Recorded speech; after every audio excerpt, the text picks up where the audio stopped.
राम राम दोस्तों। आज की कहानी एक ऐसी सास की कहानी है जो अपनी बहू के द्वारा सताई गई हुई है। कहानी शुरू करने से पहले आप अगर चैनल पर नए हैं तो मेरे चैनल को सब्सक्राइब कर लें। तो चलिए स्टार्ट करते हैं।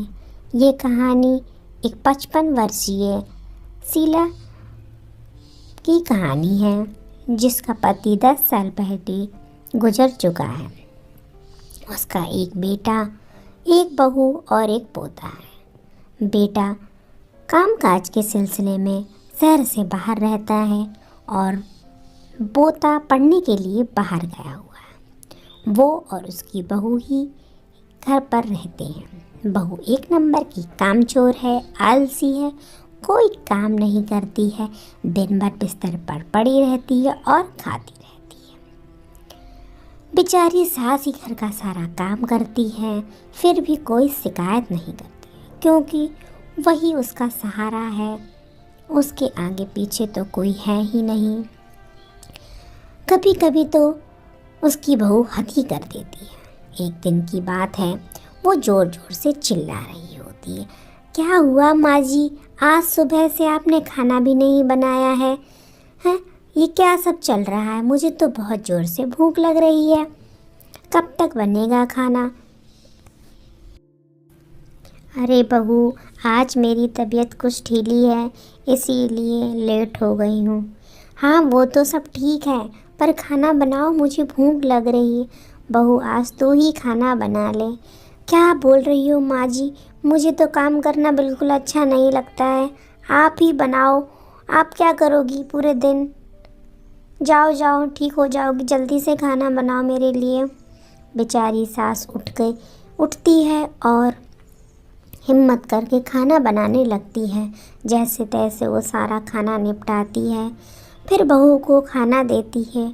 बहू तो खाकर वहीं सो जाती है और सास बेचारी अपने कमरे में जाकर जैसे ही लेटने वाली होती है तभी दरवाजे पर खटखट होती है। बहू कहती है, माँ जी देखो कौन आया है। वो आकर दरवाज़ा खोलती है। दरवाज़ा खोलते ही वह अपने पोते को देखकर बहुत खुश हो जाती है। उधर से बहू आवाज़ देती है, कौन है माँ जी, कौन है? तभी राहुल कहता है, माँ मैं आ गया हूँ। अरे मेरा बेटा आ गया है। वो दादी से कहता है, दादी आप थोड़ी कमज़ोर लग रही हो, क्या हुआ? जैसे ही वो दादी को गले से लगाता है, वो देखता है कि दादी को तो बहुत तेज़ बुखार है। वो कहता है माँ से, माँ आपने देखा नहीं कि दादी को कितना बुखार है? माँ कहती है, बेटा अभी तो काम करके लेटी हूँ, मुझे ध्यान ही नहीं रहा। राहुल दादी के लिए दवा लेने मार्केट चला जाता है। तभी उसकी बहू कहती है, अरे बुढ़िया, पता नहीं क्या मेरे बेटे को आया नहीं कि बाज़ार भेज दिया। बताओ, उसने तो पानी भी नहीं पिया एक गिलास। इस पर सास थोड़ी उदास हो जाती। राहुल अपनी दादी से बहुत प्यार करता था। वो जल्दी से डॉक्टर को लेकर आया। डॉक्टर ने उसका चेकअप किया, बोला कि कुछ नहीं, थोड़ी सी कमज़ोरी है और बुखार है, ये दवा दे देता हूँ, टाइम पर इन्हें दे दीजिएगा, इन्हें रेस्ट कराइएगा और इन्हें खिलाइए पिलाइए। राहुल अपनी माँ से कहता है, माँ अब दादी कोई काम नहीं करेगी, सारा काम आप और हम कर लेंगे, दादी को आराम करना है और इन्हें खिलाते पिलाते रहेंगे। इस पर उसकी माँ कहती है, अरे बेटा वो वैसे भी कुछ काम नहीं करती हैं, सारा दिन तो आराम ही करती हैं। इस पर राहुल कहता है कि मैं कुछ नहीं जानता हूँ, मैंने जो बोल दिया तो बोल दिया। इस पर माँ हामी तो भर देती है, पर उसके मन में आता है, अच्छा मेरा बेटा आया, अब तो मुझे सारा काम खुद ही करना पड़ेगा, अब ये महारानी आराम करेंगी। उफ, मैं क्या क्या करूँ, ये सोच कर ही वो दुखी होने लगती है। अब तो उसे ही सारे दिन काम करना होता है क्योंकि जब तक उसका बेटा है तब तक उसे यही सब करना पड़ेगा। वो सोचती रहती है, पता नहीं मेरा बेटा कब जाएगा, कब मुझे आराम मिलेगा, कब मुझे इस काम से छुटकारा मिलेगा। ये सोचते सोचते टाइम कटने लगता है। एक दिन राहुल कहता है, माँ अब मुझे जाना होगा। दादी कहती है, क्यों बेटा? वो कहता है कि दादी, मेरी छुट्टियां ख़त्म हो गई हैं। यह सुनकर उसकी माँ तो बहुत खुश हो जाती है, पर दादी बहुत दुखी हो जाती है कि उसके जाते ही अब सारा काम उसी की जिम्मेदारी है। अब तो बहू आराम करेगी, पर क्या कर सकते हैं। राहुल कहता है कि दादी मैं बहुत जल्दी आ जाऊंगा। इस पर दादी थोड़ा उदास हो जाती है। राहुल उसे गले लगाता है, अपनी माँ के पैर छूता है और उन्हें अलविदा कहकर वहाँ से चला जाता है। फिर से वही होता है, बहू आराम करती है और साथ दिन भर काम करती है। ये सिलसिला चलने लगा। एक दिन अचानक राहुल वापस आता है। उसे देखकर उसकी माँ दंग रह जाती है और वो कहती है, क्या हुआ बेटा, सब ठीक है ना?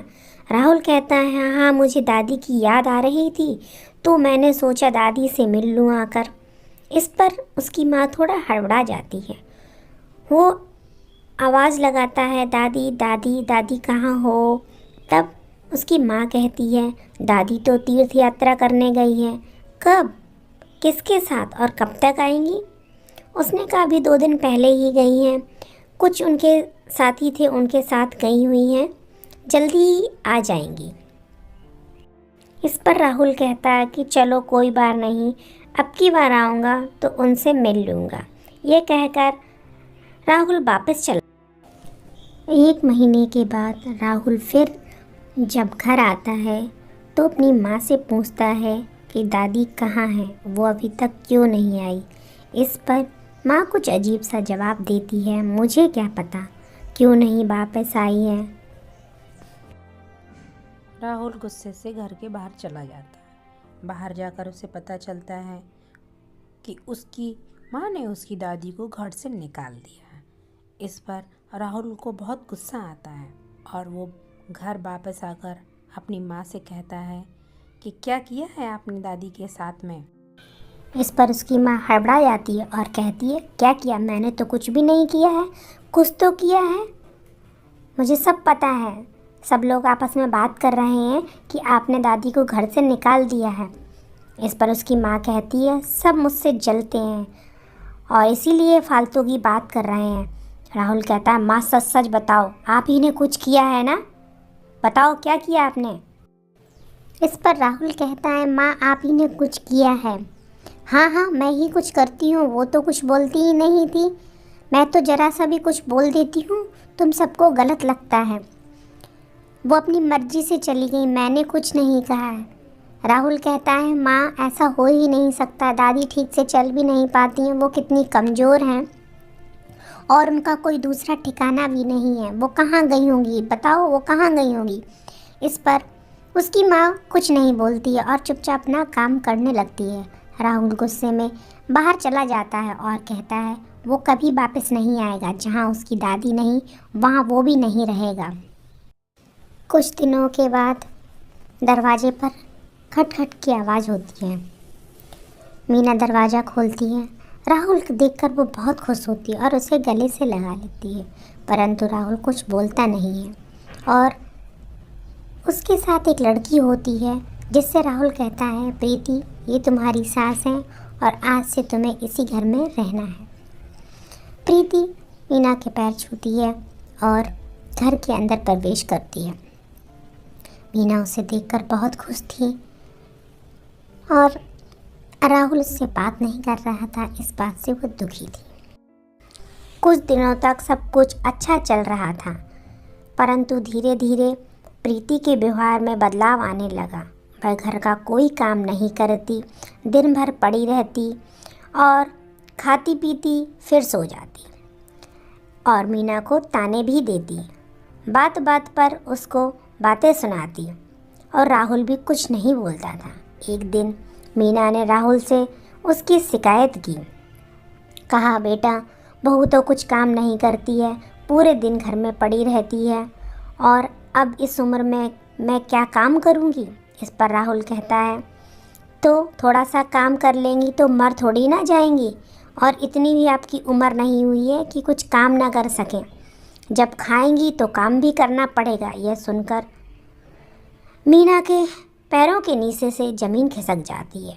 वो सोचती है कि मेरा बेटा ये क्या बोल रहा है, ज़रूर बहू ने इस पर कुछ जादू कर दिया है। वो ये सब बातें प्रीति सुन लेती है और वो कहती है, अच्छा अपने बेटे से मेरी चुगली की जा रही है, देखो इस बुढ़िया के कितने पर निकल आए हैं। इस पर मीना बहुत गुस्सा होती है कि तुम्हें बात करने की तमीज़ नहीं है, कैसे बड़ों से बात करते ये भी तुम्हारी माँ ने तुम्हें नहीं सिखाया। इस पर प्रीति कहती है, मेरी माँ पर तो जाओ ही मत आप, समझी, वरना क्या। मीना कहती है, मुझे धमकी दे रही हो? धमकी नहीं दे रही हूँ, बता रही हूँ। इस पर राहुल कहता है, बस झगड़ने लगी, माँ आपको कुछ काम धाम नहीं है, जाकर काम कीजिए। इस पर मीना कहती है, अपनी बीवी से तो कुछ कहते नहीं हो, मेरे में ही कमी निकालते रहते हो। प्रीति तुनक जाती है और कहती है, राहुल या तो तुम्हारी माँ इस घर में रहेगी या मैं रहूँगा। तब राहुल कहता है कि तुम प्रीति कहीं नहीं जाओगी, जिसे जाना है वो चला जाए। मीना कहती है, ये मेरा घर है, मैं क्यों जाऊँ, तुम लोग जाओ यहाँ से। तो राहुल कहता है, ये घर आपका नहीं है, ये मेरी दादी का घर है, समझी, अभी इस घर को खाली करो, तुरंत यहाँ से निकल जाओ।